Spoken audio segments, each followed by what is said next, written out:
we step up the pace on our road to Rio with the only British sprinter to have run a sub 10-second 100 meters and a sub 20-second 200 meters. Yeah, in the build-up to Rio, I'm feeling in a great place. I had a great solid winter. We've just come off the back of an indoor season. This is the first time really I'm running 60 metres, which is quite new to me. It's so different to 100 metres and 200 metres, but I'm using that to improve my acceleration, and by the time Rio comes around, I'll be ready to hopefully go out there and compete with the rest of the world. In 2012, at the tender age of just 18, Gemili burst onto the international sprint scene at his hometown Olympics in London. Since then, his career has gone from strength to strength, winning European gold and Commonwealth silver medals. And now I really understand what it takes to be in that type of field, and it's a blue ribbon event. Everyone loves to talk about it, and I feel very proud when I'm lining up against these guys because I know they're the best in the world and I'm in their company. The dream for Adam this year is to get himself on the start line at Rio in a position to compete. So there has to be a lot of precision in what we do. There's an image of a Formula 1 car in a pit with lots of people around it. That's basically what an athlete's like. We have a therapist, we have a science team comprised of 3 people. With Gemili's outdoor season about to start, today he is undergoing some precise physiological and biomechanical analysis. The whole idea about sports science is for us to get more information, and the more information we can, the better decisions that we'll make. The first thing we do in the mornings is just see how Adam's actually recovering and adapting to his training. So he puts this little bit of cotton wool under his tongue and lets it collect saliva for 5 minutes, and we track his testosterone and cortisol across different training weeks to see how he's progressing and how those different stress hormones are responding to his training. Also, he's wearing a heart rate monitor, but this heart rate monitor collects data all through the night and over 24-48 hours. The heart rate variability helps us to understand how well he's sleeping, helps us to understand how he's dealing with all the stresses that come during the training day and how fresh he is to train. Next, I'll jump onto the therapy table with my osteopath, James Davies, and just loosen me up and get me ready for my warm-up. Every day, we go through a whole series of testing just to make sure that his back's in line, his joints are functioning well.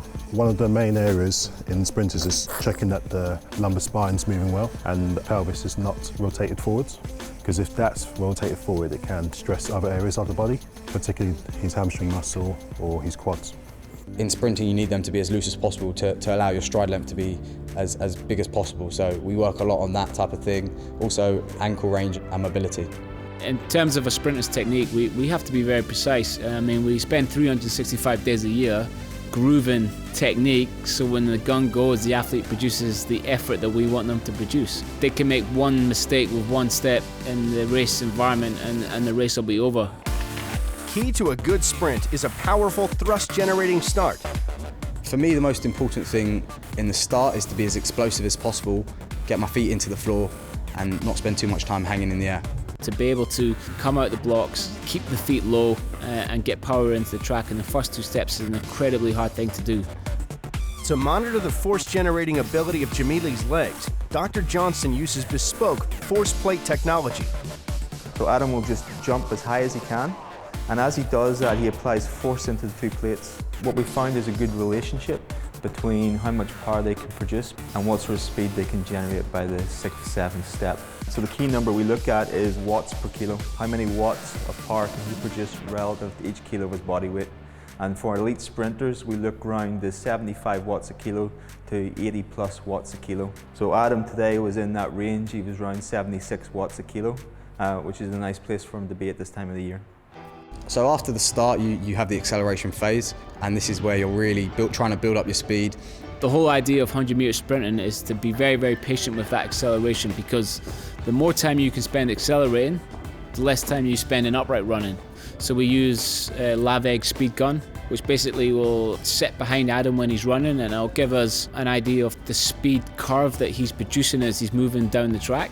Beside the Laveg, we like to use the OptoJump. It's a laser-based technology, and it measures the essential kinematics of running performance. So by that I mean step frequency, step length, and the components that comprise to make velocity. Little margins add up, so you can be adding half a centimetre on every step you do, and in a 100-metre race that will make a big difference. So you just look for those little gains and they have a big sort of end up result. So this is step 1, step 2, step 3, step 4. If we look at step 5 here, contact time is actually slightly increased. Whereas what I'm looking to see happen is I'm looking for those contact times to slowly and gradually be decreasing. Because when that happens, then we start to see step frequency go up, and in turn we see velocity go up as well. Every tenth or hundredth of a second counts, and these are all accumulative and will add up and help me run as fast as I can.